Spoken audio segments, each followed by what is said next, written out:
year from now, you might wish you'd started today. Yeah. So start. Welcome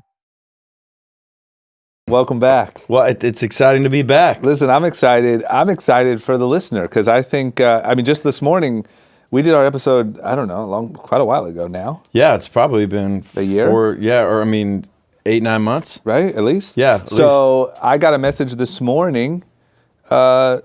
Somebody said they listened to the Your and Mine podcast at least, I think it was once a month. Yeah. Because they get something new out of it every time. Right. So whatever it was, it's funny because I know like you and I get along really well. Yep. We've become friends since that. Definitely. And obviously I connect super heavily to what you're saying, but sometimes you can't tell like how it's going to perform. Know. Yeah. And I think for me, it was a window of time where I hadn't even logged onto Instagram. Mm-hmm. Frank was here, Frank Lee. And, it was the whole thing was, how do you take this step sort of out of anonymity and then and expand your voice? Yeah. And you had done a really good job doing that. And so it was a real learning time for me. And I think now in the 9, 10, 11 months, I've understood it. And here we are in 2 weeks, the book comes out for the first time. And if I didn't really take that step and open up, and even just the Y&R event and just starting to do more things, I think the bigger goal, even when Russell and I put Limitless Minds, this company, together, was how do you impact more people? Yeah. And that's what I think when I first did Short Story Long, I realized like what was crazy was instantly, I'd always heard the story about sliding into somebody's DMs, but we had instantly, as soon as I learned, hundreds of people. Yeah. Because your audience is so engaged. That's I'd done cool. I'd done some other podcasts before. Yeah. And I went through and just answered every single one of them. Yeah. And so many people were just so grateful for the message. It really fast forwarded me to this desire to maybe be more open. Yeah.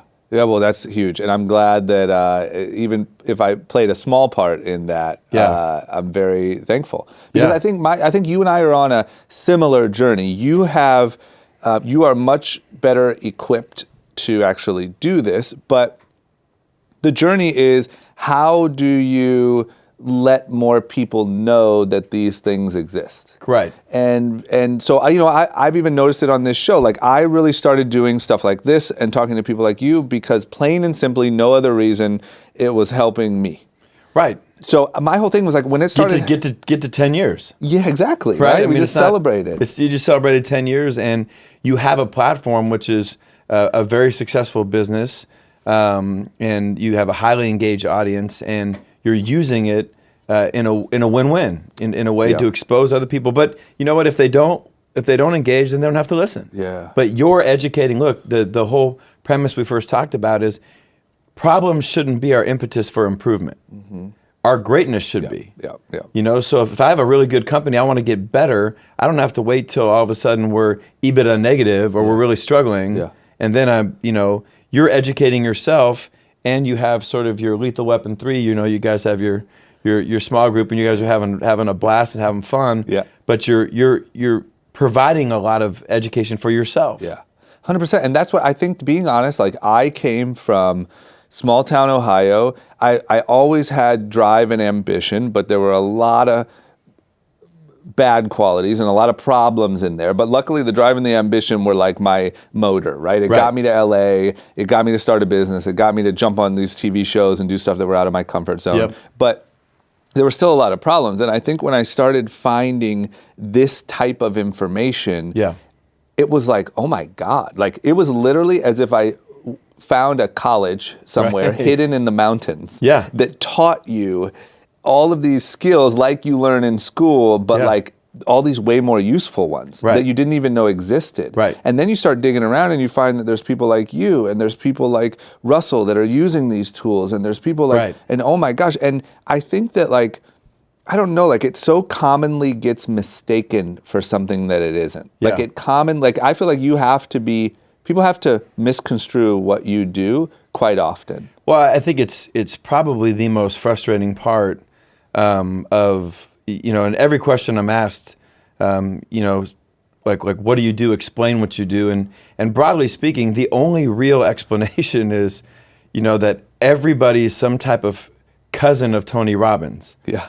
Because Tony's probably the most consumer-facing brand. Yeah. I mean, there's obviously other people now. I would probably less identify with Gary Vee or Grant Cardone that are more self-made financial people than they're explaining, how they made their money. Yep. Where I think Tony Robbins was really more in the 80s. He was a contemporary of my father, maybe, but a little bit younger. But how do you get out of your own way? Yeah. But I think, and how to think. Right, and how to think and how to behave. But I think the problem is the self-help industry has been always about what you do. Yeah. And as we start a new year, I sit down and particularly coming to the last 2 playoff games and with Russ, and we went and beat Philadelphia and then just lost in the last seconds to at Lambeau Field and walking out. And I'm with Sierra, I'm with Russ, I'm with Miss Tammy, I'm with the family and all the different types of things. And as I'm taking inventory of this, 12, 13 win season, on a team that's not strapped with a lot of talent, I'm thinking what makes Russell so good is less about what he does and what he's willing not to do. Yeah. And as you start 2020 and people start this new year and we move into February, so many things that are going to make people exceptional is what they're willing not to do. Yeah. And and also to clarify for the listener, if you're new and you didn't hear the last podcast with Trevor, we're talking about Russ being Russell Wilson, who is your most famous client at the moment. Probably, yeah. And probably certainly the most vocal. Sure. And you guys have now, since we did that last podcast, you have gotten a lot better at social media. Yes. And you and Russell have done a lot of content. Yes. You can tell that it's a very important thing to him. Yes. So for the breakdown for the listener, but I think would you say that, because this is how it felt to me. It felt like people teach you how to do math. People teach you how to do science. People whatever. Even teach you how to do a P&L for a business. Yep. They teach you how to write a PO, all this stuff. In your case, sorry to harp on it. In your case, they teach you how to throw a football, how to hit a tennis ball, how to blah, blah, blah. Right. Nobody is telling you how to think. And I think the moment that somebody says, why don't you reframe that to this? Or why don't you blah, blah, blah? And you see the effect, it's mind-blowing. Yeah. And I think that is one of the biggest, what is it? It's the biggest, sort of letdowns, or the biggest, it's a shame that there's not a class in school somewhere that says, by the way, I know you're struggling. I know you want to make the honor roll. I know you don't. I know you this. I know you that. Here's how you should think about that. Here's how you should set up those goals. And here's how you should do things like what you just said, which is think about not what you do, but what you don't do. Right. What do you get rid of? What's getting in the way of that? What's getting in the way of that? And Russell had spent a lot of time talking to President Obama about the fact that if you go see a guidance counselor in high school, you're almost shamed for seeing a guidance counselor. And yet there's no class, just even however you wanted to brand it relative to wellness or whatever. And it just starts with districts. When my father in the 90s, he had 2,500 school districts that were utilizing his program called Unlocking Your Potential in the 90s. And it was just basic education. Look, self-esteem is the belief that you can handle life. Yeah. Right? And what I've learned is average people become average through average behavior. We talked about that. And great people become great through great behavior, not great aptitude. Yeah. And so much of what we do defines us, not who we think we are. And I want you to explain that a little bit, because I think that's really one of your things, and that made a lot of it resonated with me when we talked, but I think it more resonated with me in the months afterwards. Yes. And I noticed a lot of people reposting that specific thing. Right. So am I correct in thinking that what you mean by that is it's not about what you feel like doing. It's not about how you feel about yourself on that given day. These people don't become great because they just think they're great. They're great because they do great actions day after day after day after day after day. And by great actions, I mean going to the gym when you say you're going to go to the gym. Right. Eating what you say you're going to eat. Going to bed on time. Yeah. Is that correct? Well, I think your behavior is so far ahead of your success. Mm-hmm. So going back to the early origins of the University of Alabama, or the early origins of Florida State University, or what I've seen at U.S. Army Special Operation Command, or watching your company, before your company could ever get to 30 million or 40 million or grow or get to 10 years, you've got to get to month one. And so your behavior is way out in front of it. So like when I first met Russell Wilson, it was how he trained, how he met, how he went about stretching, how he managed his personal relationships, just all of these different things before he was ever anybody. And so when I think about it, there's kind of three things. First, I have to be aware that there's something I want. I have to accept that there's a way to get it. Then I have to make a commitment to do it. And what gets me is nowhere in that conversation was the word feelings. Correct. And that's what I think gets me is I think most people tie actions and feelings completely together. But feelings are the most fucked up thing because they betray everybody. Yep. And when we live our lives based upon feelings, it's almost like trying to understand the weather. Particularly when you're going through divorce, you're going through a health challenge, you're going through a personal challenge. What we know from the Gallup poll is the average 8.5-hour workday, the employee productivity is 4 hours a day. Yeah. That's what you're getting at your company. Yeah, that seems impressive to me. And I would figure it would be less. Well, and if an employee has any emotional issue, though, any financial distress or personal or emotional challenge, it's 1.5 hours a day. Yeah. So you're looking at 17% efficiency in terms of running a business because of feelings. Yep. So the thing is, I'm always in control of my behavior, just like we talked the first time. This is what I think is critical. As I'm learning and I'm studying the industry, and I looked up and I understood radical candor, and I saw this huge push for mindfulness. I think people that read my book are going to see that you can evolve to changing from the inside out. Yeah. But your number one control is changing from the outside in. And the outside in is what we do, and it's driven by what we say, by what we consume, by what we watch. Now the feeling part is changed through meditation, through affirmations, through guided imagery, and restructuring a marketing campaign for ourselves. Yep. I take setbacks as temporary, I bounce back quickly. I believe in my capabilities. I'm comfortable facing life's challenges. I'm willing to take steps to meet new people. Yeah. I mean, these are first-person neutral statements that reprogram us. But what does it matter if I'm listening to 5 hours of shitty music or the wrong people? And like you talked about Ed Milet, talking about all these different people that you're hanging out with. Yep. And I'm saying a bunch of things out loud. I get on the phone. My former significant other, when we first met, she was a beautiful model, but she worked at an animal clinic. And every time she'd get home, the phone would ring, she'd take a nap, I'd be walking in, and she'd answer the phone. I fucking hate working at that place. Yeah. And she'd have this whole conversation. Then I finally just said, hey, would you rather not work there? She said, yeah, I'd rather not work there. Then let's not work there. Yeah. Because you're affirming, again, when we say it out loud, it's 10x. Yep. And if it's negative, it's a multiple of 4 to 7. So we have to start by not saying it out loud. But then I think we have to advance to how do you change from the inside out? Yep.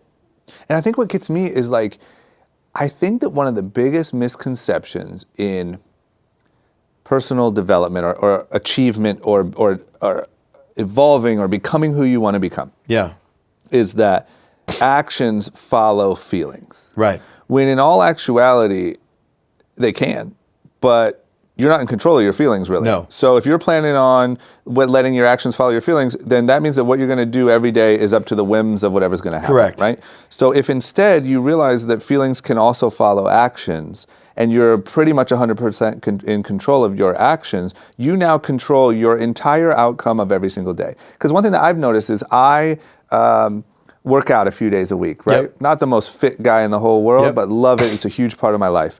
There are many days when I do not feel like going down to the gym. But every time I do, after 5 minutes, I feel the same end result as how I would have felt if I was excited to go to the gym. It doesn't matter at that point. You behaved yourself into feeling like it. Yeah. So I believe your behavior can change the way you feel, but ultimately it's a matter of like, what do I want? Yeah. Okay. Why do I want it? So now you have a really active audience, and so I'm looking at this as Drama Trev 2.0. All right, so I'm attacking this year. So what do I want? So first of all, why do I want it? What's the upside of exercising? Well, you have a smoking, beautiful significant other. You run a business. You have a certain thing. I remember when I was 26 years old and I was just getting into public speaking and I was no longer playing professional soccer and my college basketball coach, and I was like 200 pounds. Yeah. He said, "Why should anyone fucking listen to you when you look like a tub of goo?" Yeah. And so I immediately like started going up and like running hills that same day, but that wasn't the way to do it. Yeah. Like I had to learn how do you stay fit? Well, Gatorade, has 600 calories. So you can't drink certain things that are high in calorie content. So you learned how to drink water, or you learn how to drink certain juices that have a Propel in it. And then you learn the different things. Okay, I want to get fitter. Why? Because I'm a consumer-facing speaker and people need to have confidence in me. Yep. I represent a brand, so people need to have confidence in me. Okay, that's so now I know why. Well, why don't I have that right now? Yeah. Well, because of what I eat, because of what I consume, because of what I exercise. So that's, and this is literally how Russell and I sit down, or this is how at the University of Georgia, when I take our top 12 guys and we go out and we're getting ready and we won the Sugar Bowl this year. We what do we want? Why do we want it? Yeah. What's in our way? What are the solutions? Yeah. So what are the solutions is, okay, I'm going to replace Gatorade with water. Okay, I'm going to exercise 5 times a day. Now, I don't have to. And this is the thing, like self-help is ultimately your decision whether or not you want to help yourself. Yep. And there's nothing wrong, this is the thing, with staying average. Yep. You just don't have to be that way. Yep. But it's going to be your behavior that's going to lead to it. So there's always a way, Drama, and I think that's the area that I look back at this audience again.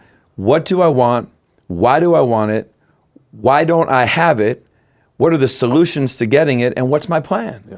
So like I drive myself, particularly moving to Southern California. When I came out here, I was writing the book, but even just learning how to meet people, like I was kind of hanging out with this girl, and I was so bad at it. She was a big fan of the TV show Friday Night Lights, and Kyle Chandler is the star of it. And I literally wrote her a letter from Kyle Chandler benching me.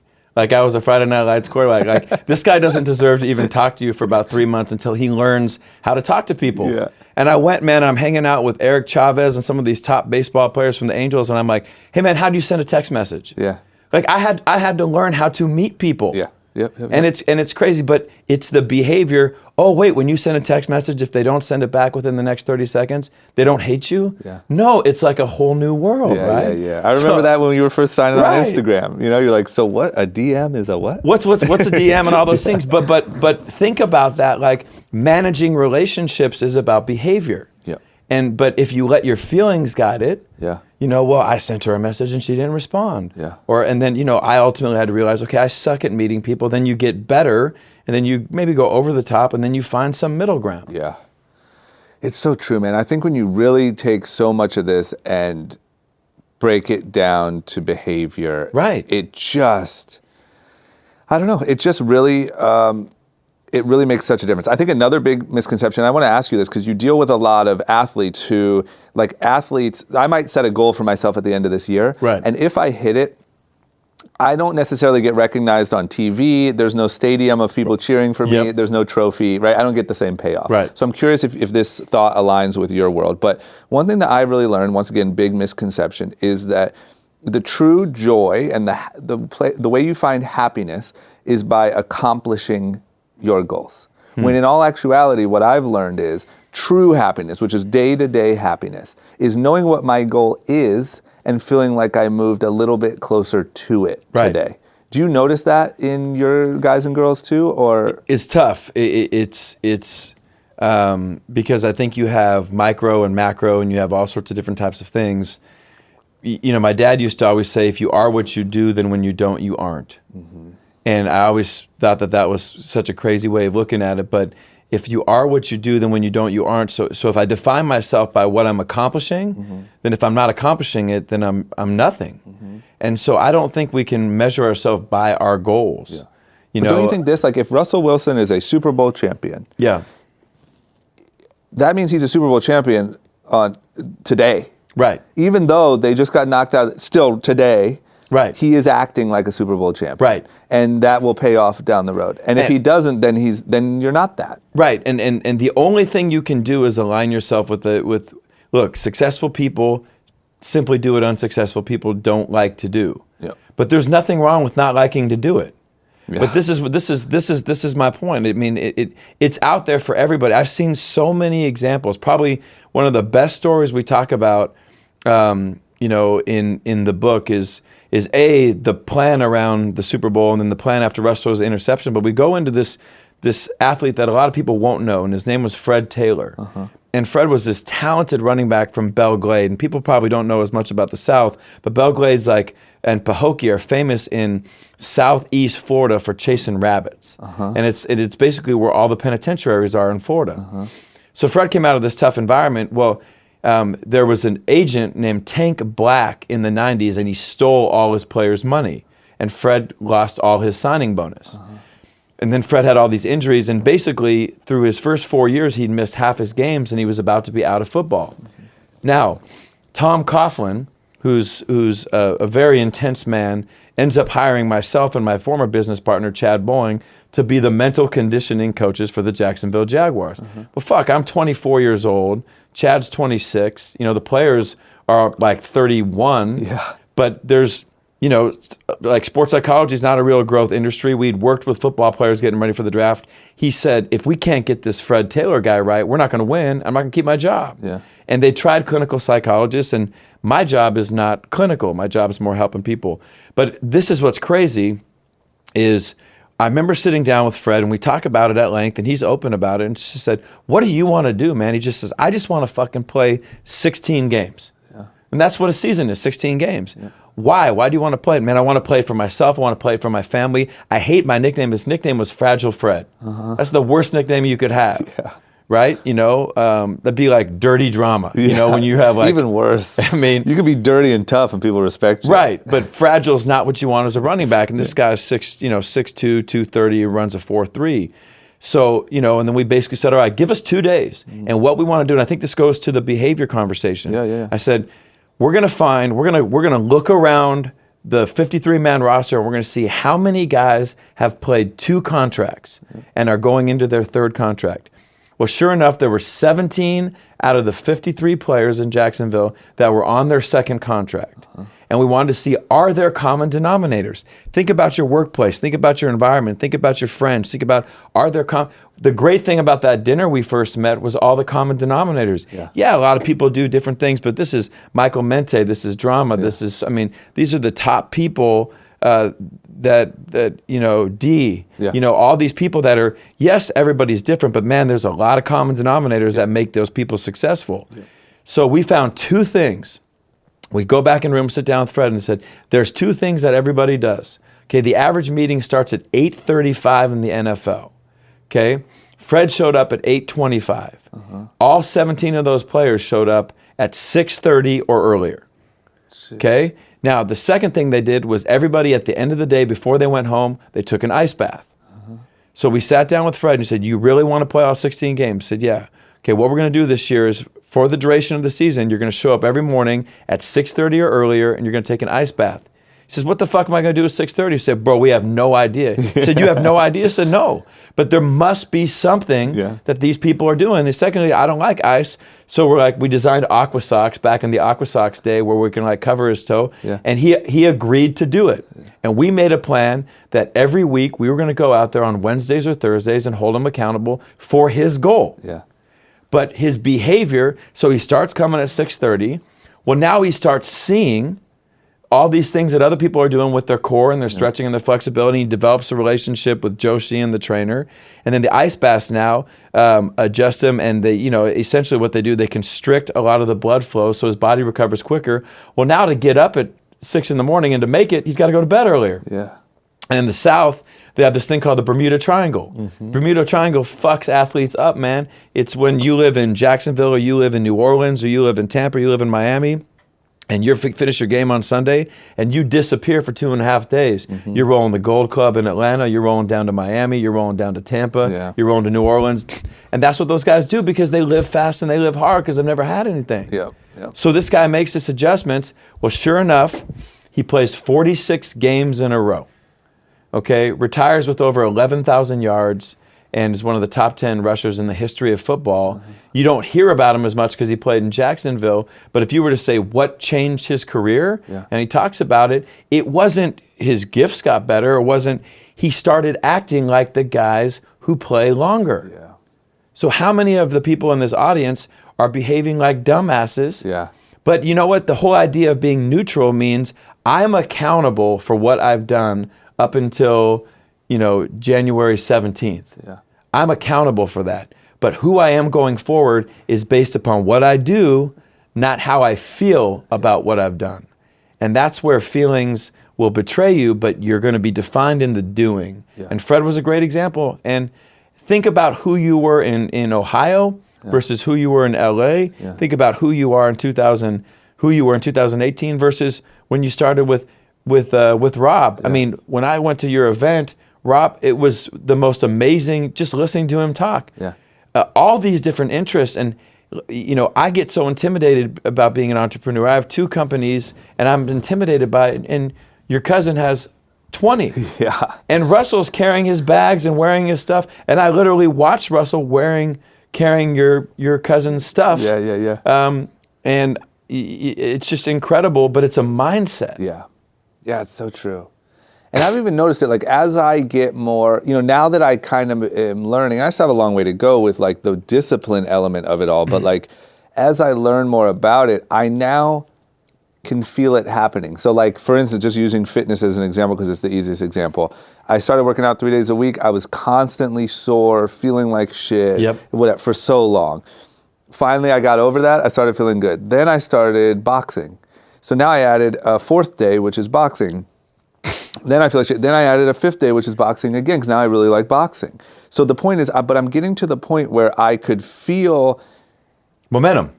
And I could feel like, okay, boxing 2 days a week on top of working out 3 is rough. Yeah. And sure, the thought crossed my head, look, bro, you're 33 now. Yeah. You just might not be able to do that. Yeah. Look, you might have just hit the wall. You're doing too much. Scale it back. And then I just realized that, no, if I do this same thing for the next 4 months, it'll become the new normal. Right. And that's, I think, the big thing is waking up at 6:30 in the morning when you're used to waking up at 8:30 is miserable. Yep. For what, 2 weeks? Right. And then it's just what you do. It's 30 to 40 days to just re-engineer it. I mean, think about if you ever had a certain way that you drive home and then it becomes automatic pilot, then all of a sudden there's a detour and everything all of a sudden shifts. But then, or you go to a certain person's house and you take your shoes off every time and you forget the first 6 times, then you don't forget anymore. Yeah.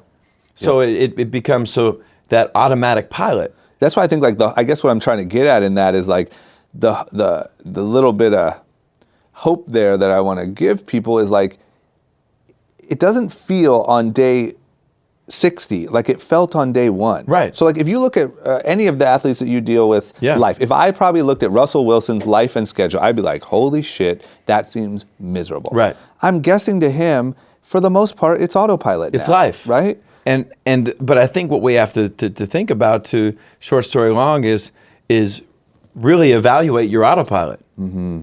Really evaluate your autopilot. That's what it is. And there's also realities, like, for example, I had 3 months ago, I had kind of as an athlete, I'd had all sorts of injuries in and around my core and my abs and different types of things, and I had sort of a re-flare-up of a hernia. Mm-hmm. So I used to do yoga every morning and every day, and I had sometimes you're going to have a period of time where, okay, for a couple months now, I'm not going to be able to do the same things. Yeah. So I've got to exercise in a certain way, or so like I knew, okay, I'm going to gain a little bit of weight. But once I get through this, and once I go back in there and I clean it up and I have the surgery and I fix it up, and then a month after that, then I'll reorient. Yep. And sometimes, so sometimes you have to make adaptations and adjustments. And I like to be 165 instead of 177, but I'm 177 now because that's where I need to be until I can reacclimate and readjust and go in there and clean it out. And I'm not going to be a mercenary to myself when that's a reality. Yeah. But you have to work within the confines, but fuck your autopilot. Yeah. I think that's where sometimes, like, take a look at it and just change it. And then I think also, and we talked about this a little bit the first time, but we have a speed limit sign, And we get used to it 65, 65, 65, and you need that feedback loop. You need that digital sign that all of a sudden tells you, I'm going 80. Yeah. Sometimes you need people in your life that are going to say, hey, we need to change this up, or you're speeding, or you're going too slow. Yeah. Yeah. You know, and that ultimately, the feedback loops that we have, having people in our life, think about how you adapt your driving when you see the digital sign versus just seeing the number. Yep. Yep. And we need people in our lives, and that's why I always love a new year, because it's a natural time. Yeah. But all these people end up blowing the resolutions by halftime of the fucking Rose Bowl. Yeah. You know, and they think because it's willpower. And this is, I think, an important thing. And I think this goes back to what we were talking about with Ed Milet. Yeah. Willpower will always get its ass kicked to self-image. Willpower is what we want to do in any given moment. Like, I want to do this. I want to be better today. Yep. But self-image is ultimately that thermostat that regulates us. Yep. So it's almost like this upside down V. We have our performance, but our self-image, if our self-image is here and we have a really good performance, it's going to drop down here. Yep. If our self-image is up here and then we have a performance down there, it's going to come up. So just using Russell as an example, if he doesn't play well, his expectation is that's an anomaly. Yeah. So sometimes people see a good performance as temporary and a bad performance as pervasive. Yeah. So how do you change that? How do you upgrade that? So that's where I think once you get beyond the basics, where you're not saying stupid shit out loud, you're not consuming a bunch of things, you know, TV, different things that are driving negativity into you, then you have to start ultimately designing an ad campaign. Yeah. Okay? So one of the things that we go into in here is the whole Nike versus Reebok. Reebok was which is crazy to people, but in 1988, Reebok was a $1.9 billion company. Mm-hmm. And Nike was a $1.2 billion company. What people don't know, because you've got a really young audience, was there's thing called aerobics, and it was and Reebok owned fitness. Yeah. Well, ultimately in '88, yes, Jordan becomes MVP, but Just Do It's created, and Just Do It's the ultimate neutral statement, right? It's not an outcome, it's just do it. Yeah, that's true. Okay, and so we have to create an ad campaign. So essentially, I have these things that I want, and then I have to start creating a marketing campaign to myself. You know, I get up early and I engage with fitness. Okay, that's not, I'm the best in the world, I'm the fittest in the world, but that's a behavior. Yep. I get up early and I engage with fitness. I take setbacks when they happen in my life as temporary, I bounce back quickly. These are things I learned at 4 years old. You know, and I start with these affirmations, and I have to start spending time reviewing them, just like that shopping list. And then ultimately, now that I've done these other basic things and I start to regulate my breathing, so for us, we would do progressive muscle relaxation, but maybe I'm learning to breathe in for 4 seconds, to hold it for 4 seconds, to release it for 4 seconds. Yep. I'm relaxing a little bit. I'm starting to go through these statements, and I'm starting to see who I want to be in advance of being it. Yep. Because I think your belief precedes your success, just like your behavior precedes your success, but belief is hard to control too. Yeah. So behavior is the ultimate thing that we can control. Yeah. So that's why everybody listening needs to identify what are the things that get me what I want. Yeah. Let me ask you this. When you first ultimately said, I want to start a brand, but there can't be anything more crowded than starting a clothing brand. Yeah. Okay, so what behaviors, you know, gave you a chance to start something that people would like? Yeah, I mean, for me, like the main thing when I look back at it now, because at the time I was finding my advantage. And it's the collapse of the stock market when you're starting. For sure. I think that the thing, like, when I was doing it at the time, the way that it felt was I was just attacking any opportunity that I possibly could see. But what I know in hindsight was that's how you find your advantage, right? If you look at the market and you say, I'm going to attack the holes that I see, that is your advantage. That's your unique way of looking at the world and finding opportunity. Yep. So for me, it was going to, you know, we launched the brand with PacSun and then Tilly's in these mall stores. Yep. And my goal was to be the coolest brand in all those stores, because at the time, pre-social media, pre-e-commerce, all the cool brands were like on the coasts, and they would never sell to the malls, and all the malls kind of got like the trickle-down stuff. Yep. And so I was like, look, I'm going to... old Quicksilver. Yeah, and like Zoo York and like that sort of stuff that people were like, whatever, this is like kind of a bit of like skate culture, I guess. Right. And so I went to as many stores as I possibly could, signed autographs, met people, showed the collection, and just was there face to face. Because what made you do that? It just seemed like, I had the advantage of some people knew who I was. Because of the show. Because of the show. And so I wanted to say, look, here's my thing. I'm going to meet you in person and talk about my thing. I'm not going to talk about the show. I'm not here to do like a reenactment. Right. Here's my thing, and I'm going to meet as many people and show you that I really care about this and show you that it's real and use that unfair advantage that I had to really touch people. And like I said, it was before social media, so that meant a lot. So kids would really come out to the mall to see this guy that they had heard about and his new crazy idea. The same way if you said, hey guys, I'm throwing a dinner tonight, I have a crazy idea. I'd be like, I can't wait to hear this. Right. I will be there. Yeah. So if you hear, this guy you kind of know about is at the local mall talking about his new brand, I'm going to go down and check it out. Right. And it just sort of flipped. Like I always pictured it being, I'm going to funnel people in from TV and from social media and that stuff, and I'm going to lead them to Young and Reckless. Right. Lead them to my thing. Did you feel that your cousin owed you something since he got you started? Did you, and he had been successful?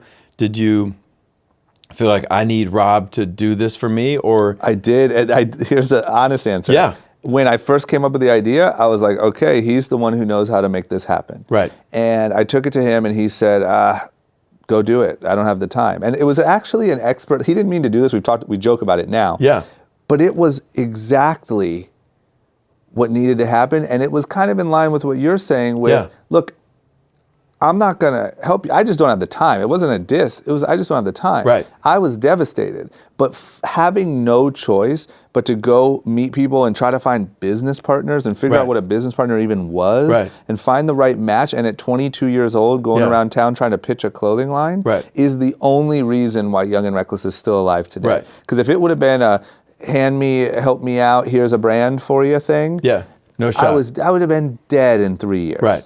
And so it was at first it was devastating, but that is what set me off to realizing I had a lot to learn, and if I was going to make anything happen, I needed to figure it out myself. Yep. And the same thing happened to me when retail started crashing, and we really had to build an e-commerce. It was like, gosh, I've built this whole thing for the last 6 years, and now I have to go rebuild it? Like, that's not fair. Right. That's not how this works. Yeah. You know what I mean? But that's where the change is inevitable. It's the growth that's optional.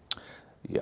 You know, and I think you but it's exactly what Fred Taylor did. Yeah. Right? Well, what the fuck am I going to do at 6:30? You know, and you had this unique value proposition in your cousin who could have turbocharged you. And think about how many of your listeners who are waiting for somebody to validate them or give them that opportunity. And that's what I've enjoyed so much about coming from the sports world and teaching in the sports world, is because it's such a blue collar, you know, nobody does shit for you. You can come in with 5 stars to the University of Alabama. It doesn't mean anything. Like, what are you going to do with your opportunity? So I can't think of anything more daunting than starting a clothing line right in the middle in the collapse of the financial economy. And yet you got behind behaviors. Your cousin said, hey man, it's a good idea, but you got to do it. And then you took advantage of what you had, which was the show, and MTV was, you know, a big brand. And then you gradually worked your way up. And I think that's the thing. Like for Fred Taylor, you don't get to 46 games in a row. You do it. There was a lot of fights. I remember Chad Bowling, who's the director of mental conditioning for the Yankees and the Cowboys, was telling me at the end of the first year, Fred has to run for 64 yards.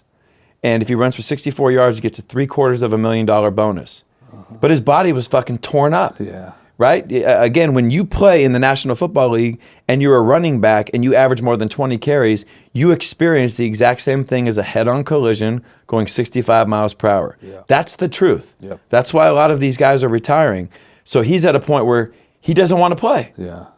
And so Chad is literally chasing him and finally grabs him down and like shows him what he said. I want to play all 16 games. You're now... Get to the warm up on Sunday, do the things that you need to do. Fred goes out, warms up, runs for 70 yards in the first half, shuts it down, gets a $750,000 bonus. You know, and we're our own worst enemies sometimes. And that's what I wish. That's the one thing that you are saying with that, and that you said that I wish I would have known when I was going through my whole journey was whatever you said. You said it much more elegantly than I will, but that you don't have to feel like it. Feeling like it doesn't mean anything. And I think a lot of times people look at whatever Michael Jordan will say, or whoever the Michael Jordan, or whoever you look up to, or whoever your mentor is, and you say, well, they must, it's almost like you think like they must feel like it. Right. They must feel like doing this. And that's where I can really speak, living in this world, being around the Nick Sabans, being around the Russell Wilsons, being around, you know, the Kirk Cousins. I mean, think of anybody in the sports world in some capacity. I've worked for 3 NBA teams. You know, I've been around all of them, and they don't feel like it. You know, I think if people could just see that, that might be one of the single most valuable pieces of information. Yeah, again, we're defined, and that's why I love the idea of neutral thinking. Because neutral thinking accepts the fact, you know what, man, I had a shitty day. But that doesn't define that tomorrow's going to be that way if I change what I do. And I just think if I'm one of the 1.5 million people that listen to this, my behavior will precede my success. My behavior will precede my failure. You know, so if no matter where you're at in your life, let's say you're in a relationship that's not, relationships are the sum total of behavior. Right? Relationships are, Kareen. So there's a way to make your relationship work. And obviously it's love, and obviously it's feeling, and obviously it's passion. But there was a statistic I saw 2 years ago that said the average couple speaks to themselves 27 minutes a week. Sheesh. Okay, and I talked to my friends like, fuck, man, that much? Like, where do I find all the time, man, in a row? But 27 minutes a week, and you think about that, you're not born being a great, like nobody has a gift of finding time to spend with each other. So in order, like that is a behavior. And you know, like I failed in some of those things. Like I had an amazing significant other that was awesome, that you know, and I traveled all the time, and I'm on the road and I'm trying to watch Law and Order and have a conversation. I don't even give a shit about that episode. It's like episode 35 and Live, and who God knows what's happening. Yet I'm watching it and I'm not on the phone. And then yet, look, you turn the TV off, you put your iPad down, you turn the lights down, and then you engage. And again, we're going to be the sum total of our behavior.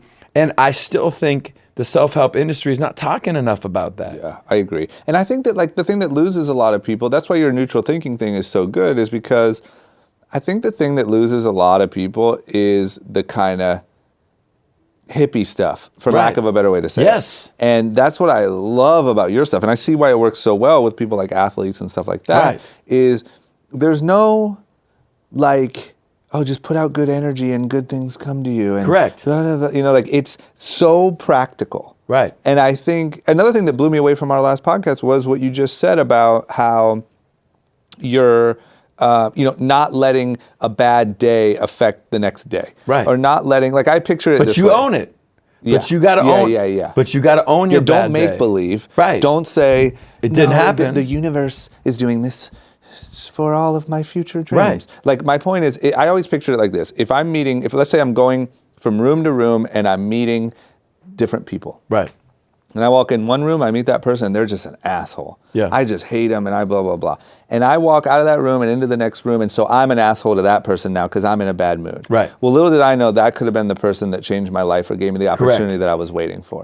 Whereas if I can say, damn, that person was an asshole, that sucked, walk into the next room ready to go, bam, now I strike up a connection, that's the person. That's how life works, kind of.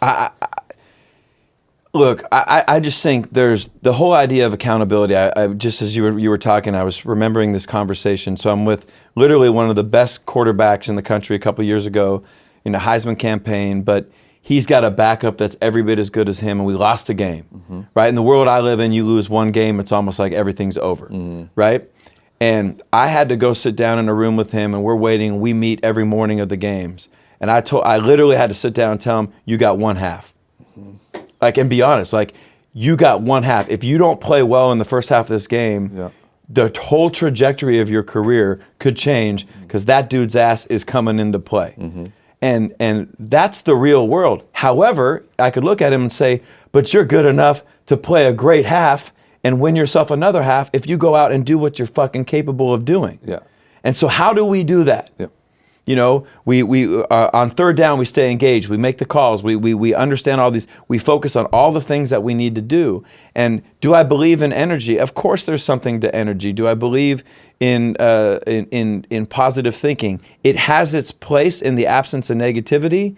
But like, look at the message right now politically. We're close to an election, and the negative message is 70 times more powerful than the positive message. Yeah. But I do think a neutral message could win. Yeah. Hey, this is how we're going to turn this is how our country's going to take our next step. And you can keep telling us how we have all these problems and we have all these challenges, but these are the way we're going to take these steps forward. Yeah. And ultimately, that's the problem. Is I feel like the other side, instead of going neutral, right, the other side is going kind of crazy. They are. You know what I'm saying? And so no one's really relating to any of it because people are just like, "What the fuck are you doing for me?" I have no idea what the other side is, and the only message that's clear is the negative message. Yeah.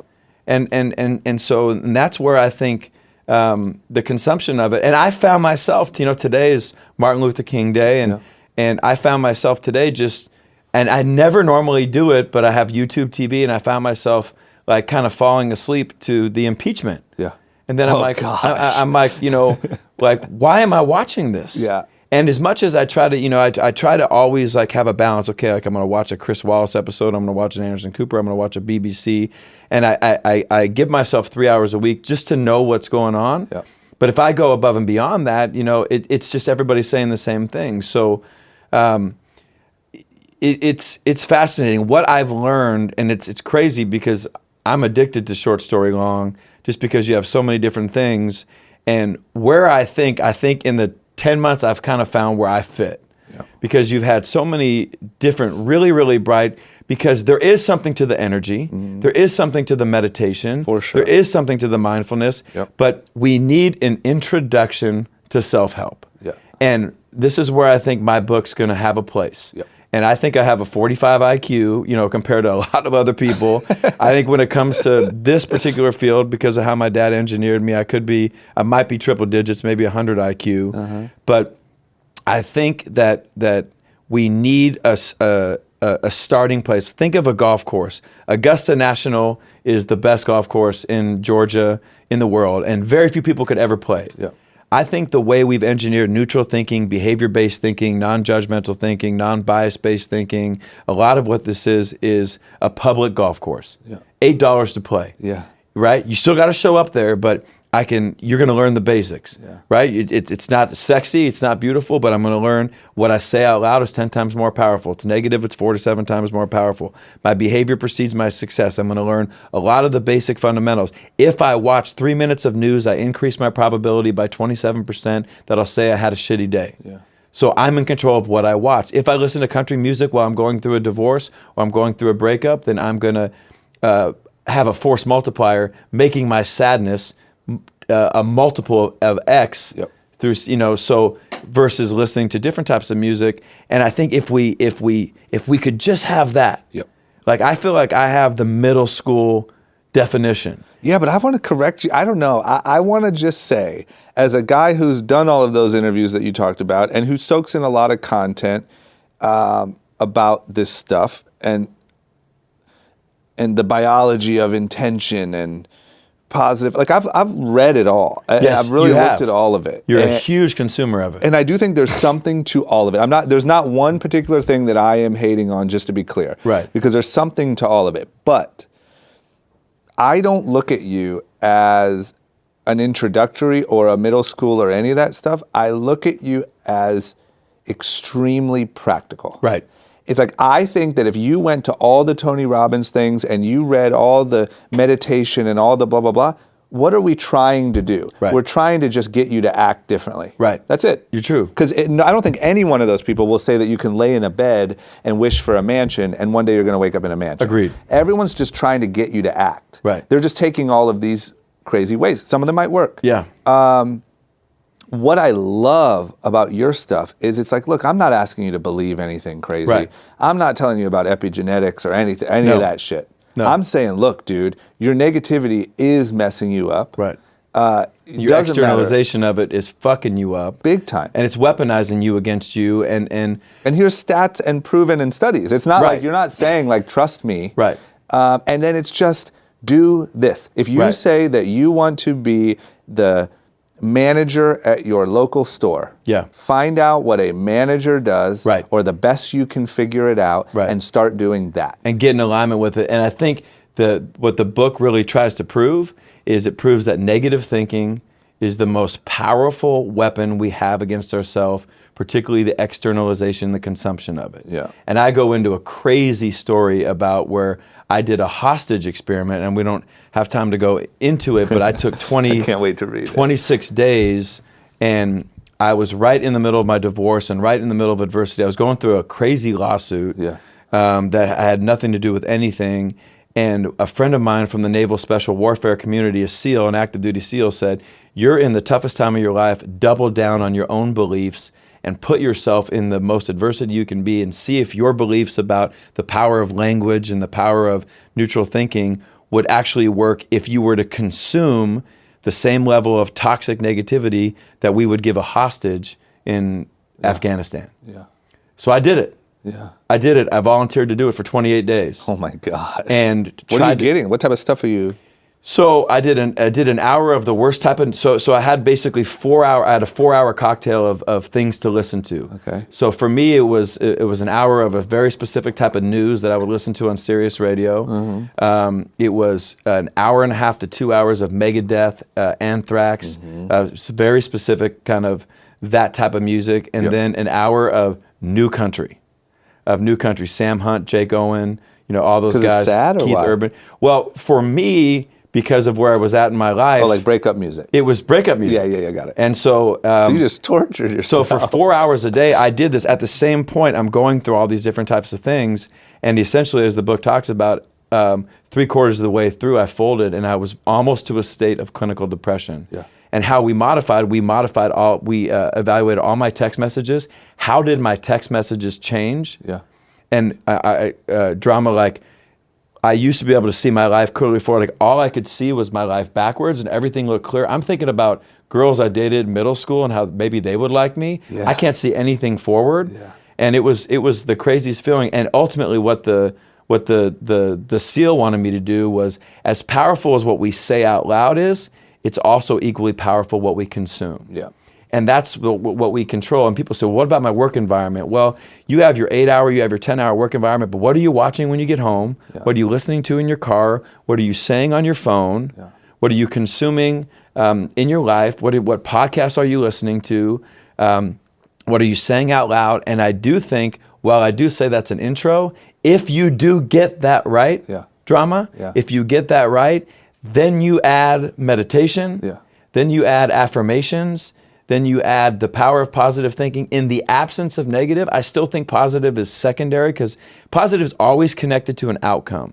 Neutral is connected to behavior. What you're telling me about is I'm going to Tilly, I'm going to Pac Sun, I'm showing up. You're not talking about, you didn't mention anything about how much you were going to sell there.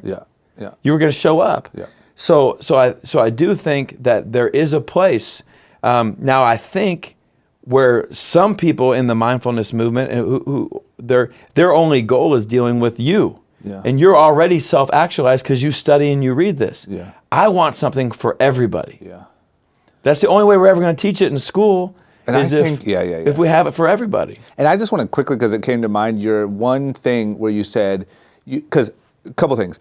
It sounds like the content diet that you were on. Yes. Is pretty similar to most people's just regular content diet, right? So while you were torturing yourself, it sounded like, it's almost like you almost just explained, and I wish someone would do a documentary about this. Remember that documentary, Super Size Me? This is what my goal was. Right? So you're like the mental Super Size Me, right? And so my point is then so that's the one thing is I wish everyone would just take a moment to acknowledge that connection there. Yes. And then also, even when you mentioned like you're in control of your own time and you're even, but what about your work environment? That might be kind of shitty, but you're involved in whatever. The one thing that came to my mind that I have tried to work on is if you complain about things like your work environment, what would the other people at work say about you? Would they say their work environment is shitty also because you are a part of that? So I think it's really important for no one to blame something like that unless you have honestly put forth effort to be the, uplifting sort of influence in the group. Well, it's interesting, and I think you also control more than you think in your work environment. Yeah, And I was just thinking when I had to go to a hospital recently, and when I went to the hospital, I didn't sit on the patient's chair. I sat on the regular chair. I didn't sit so I could see the digital screen. I sat in a situation where I'm not a patient here. Yeah. I don't want to be a patient here. Yeah. And I remember this story. I used to always work with a female team every year. It'd be Florida State or Texas A&M, and I remember we're playing in the Sweet 16, and one of our really good players scores a goal, but she comes off the field and she's really upset, and she's talking about how our head coach is always an asshole to her, and his body language is always an asshole. And I remember her telling me this thing, and I'm like, do I do something in real time? How do I manage this? Yeah. So I eventually kind of tell the coach, like, hey, watch your body language around this particular player, and the particular player is really upset that every time she looks at him, he's upset. Well, he ends up telling me that he has a bowel syndrome issue, and so he's had to go to the bathroom the whole time. So the reason he looks that way is because he has to go to the bathroom, and yet she's taking all these emotional cues based off the fact that he looks in a bad mood, but he's just got to go to the bathroom. Yeah. And so you think about, where am I sitting in my workplace? What table am I sitting at? People don't know, but I started out here in 1998, 1999 as a school teacher at John Marshall High School in Silver Lake. Yeah. Okay? So there was one table drama where every teacher who hated working there sat. Yeah. I remember getting there and like, I ain't sitting at that table. Oh, now this is the truth. 18 months into teaching, I'm sitting at that table. Yeah. And I told myself, I can't teach here anymore. Yeah. And I immediately found my girlfriend at the time, who was from La Cañada, we transferred to a school out in South Florida because I was like, and I had found myself being drawn into the problems they had. Yeah. That's one thing that I think people need to, for their own sake, gain that awareness of, is there anywhere that you're sitting at that table? Right. Because you could very well walk in every day to work, to school, to whatever you're doing and say, oh, but everyone here is negative. A lot of people say that about their families, right? Right. They say I would be doing better, I would be whatever, but my family's so negative. They always have blah, blah, blah. And everyone should ask themselves, does your brother or sister think the same about you? Right. Because you're most likely just a part of the group. Right. And if you were coming in there and really trying to be that positive force, you might be shocked at how people responded to you. Because I've seen how one person can change a group. No question. And it's wild. But even a neutral force. Yeah. Exactly. Even a neutral force, because again, positivity is so intimidating. Yep. To be positive. So I think, in just getting a chance to get to know you over the 10 months and 11 months, you're very mindful of who you surround yourself with. Yeah. And look, not everybody can surround themselves with the Russell Wilson. Mm-hmm. Not everybody can surround them, but you can choose to not surround yourself with assholes. Yeah. And listening to certain types of things, and there's no indictment. Look, to this date, up until where we are today, we're all accountable for whatever's happened. Yeah. Who we are going forward is going to be determined by what we do, by what we consume, by what we watch, and what we listen to. And when I went to the Y&R event, there's so many people who had changed. I mean, like who'd have known Michael Mente would be able to take that company, public, and just the idea of what Revolve's come. And look, I did the best I could to go to Lucky yesterday and buy some fashion stuff, and I'm trying to get better. But it's a process. But you watch and you spend some time with Michael, and then who was he with the marketing? Risa. Yeah. And I've spent probably 3 or 4 different times, and it's not happening by accident. Yeah, no. And then you know what? When they sell it, if they want to take some time, go to Hawaii, celebrate. Then nobody's telling you have to be this all the time. Yeah. Be consistent with where you want to go relative to the behaviors that you get behind, and you will consistently be more in alignment with who you want to be. Yeah, I mean, I was recently blown away by them. I'm very good friends with them and have become even more so over the last year, right? And obviously I really look up to what they have built, and especially being in the apparel industry, same industry as me, they now have whatever it is, a $1.2, $1.3 billion publicly traded company. That's and crazy. so I'm 33 years old. I've been doing this for 10 years. I will admit it's a little easy for me to be like, oh, yeah, like they're doing good stuff. Like they do good stuff, but it's not that much different than what I do. Right. And when you talk about the wake up at 6:30 a.m. thing and just do what they do, one day, a month ago, I hit up Bryce and I'm like, hey, how do you guys track? They do a lot of influencer marketing. Yeah. How do you track your influencer marketing? She sent me what they do every week, the metrics they track, the meetings they have, and I was like, holy shit. Like it is way next level from what I'm doing. Yeah. And that is the best feeling in the world to me, because that's your little bit of secret of, oh, wake up at 6:30. Right? That's your little like, oh, I got the insight. So my goal is always to hunt down what are other people doing who have what I want or who are accomplishing what I wish I could accomplish, because there is always a difference. Right. No matter how good I think I'm doing, when I compare myself to them, I'm like, there is, no wonder. They do it differently. It's crazy you say that, because I'm at this point. So Russell and myself and his brother Harrison and another partner DJ, we have this company Limitless Minds, and our whole goal has been, how do we take this education from B to C? Because I can't go everywhere and be everywhere, and so we've built out this digital platform, and we've really done a great job of building out this comprehensive company in a year. And I've kind of gotten out of the way and let these other guys sort of run the show. But my education in the book and the manuals and what I've 44 years of my life, plus just the content, has driven some of it. But I've let these talented people do it. But recently I was sitting there thinking about who are people that have really impressed me. And the most impressive person I ever met was Kevin Plank.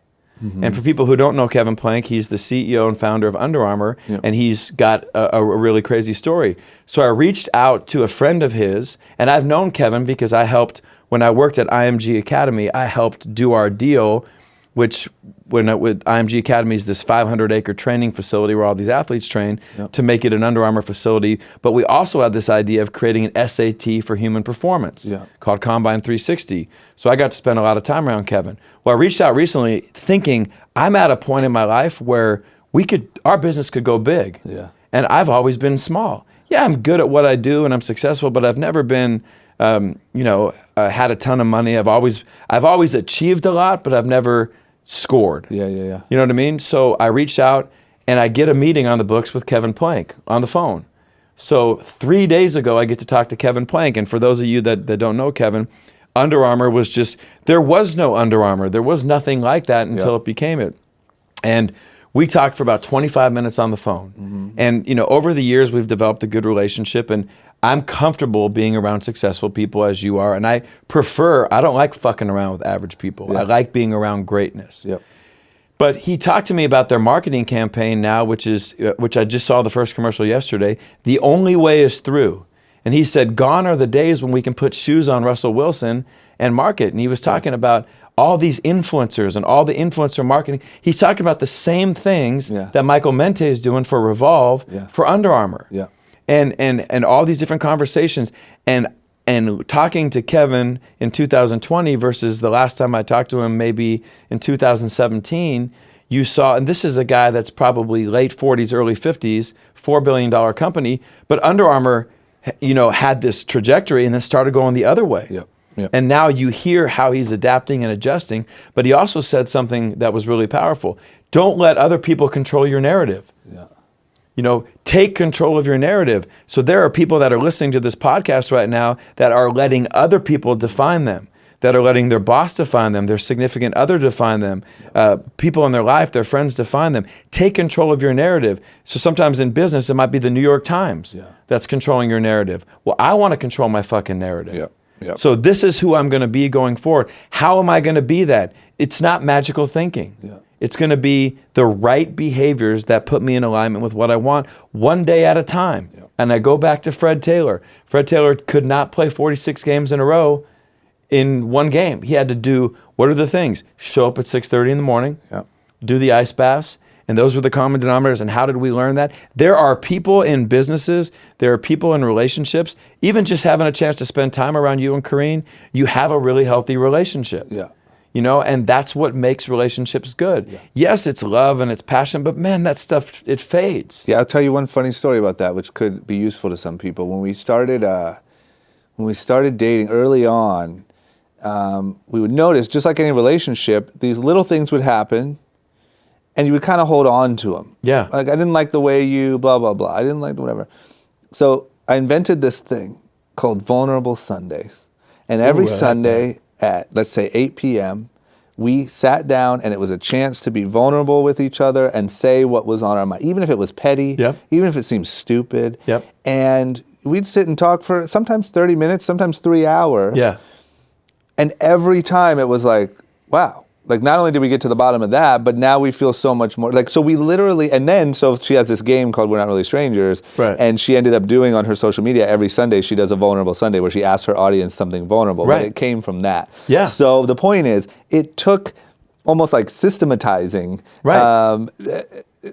Creating a behavior. That became a habit. And then now it's not even a thing. Now it's like, oh, you want to do a Vulnerable Sunday? We haven't done it in a while, because we'll just do it whenever it happens. You know, now it comes up. Now we don't feel weird about it. But one of the like hacks, and I've really learned, like, I think that when you're young, and sometimes people throughout their whole lives think relationships, whether it's romantic or with friends or whatever, should just be magic. It's just chemistry. It's just you're right for me or you're not. And I think the same way with all those things, like, you have to put in place behaviors to make sure you get the result you want. And a lot of it, sometimes you have to notice timing too. You know, like some of the people that I care most about, the timing's not right. So we're incredible, you know, you're incredible friends. And are you willing to ride for a couple of years in that place? And then, or also to acknowledge, like, man, I'm not optimized yet. You know, but at some point I'm going to be, and when I'm optimized, then, and maybe it's too late. But you know, you have to know certain things like that. So I think that goes to the ultimate core. Vulnerable Sundays. Like, everybody's looking for this magical formula. Create your own Vulnerable Sunday. Or take that. You guys can all have that. Or take that. But I think this goes back to kind of the core. It takes what it takes. You know, to have a good relationship, it takes what it takes. And yes, it's excitement and but hanging in there and grinding. And then sometimes knowing, you know what, it's not working. But explain that, because, you know, for you it's so simple, because it's what you say, it's the name of your book, but that's a perfect like way to bring it around from everything we just talked about. It takes what it takes. What's that mean? It doesn't feel how it feels. It doesn't, oh, if you're lucky, you're lucky. If you're this, you're that. It takes what it takes. If you want to get this done, it takes what it takes. Do it. Is that it? Am I right? I agnostically, right? So to be a person of faith, it takes what it takes. There's a way you engage in it. There's a way that you study it. There's a way that you spend your life. There's a way that you live your life. To be in a great relationship, there's an agnostic way. Take away your emotions and feelings about it. There is a way that you're going to do it. To be successful, think about how many people have not been successful because they don't like their boss.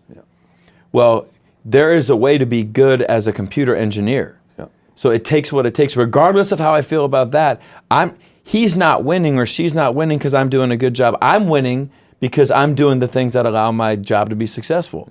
And for me, you know, going to New York to do the book tour next week, it takes what it takes. Look, I don't have, you know, Good Morning America, the Today Show, all the different things, but I'm going to do the very best I can to come spend time with you, which I would have loved to if there were no cameras on, because we would have both gotten better. But to do the different types of things, it takes what it takes to sell a book. So my agent told me, he said, we got to hire a PR company and we got to spend X dollars. And why? Because it takes what it takes.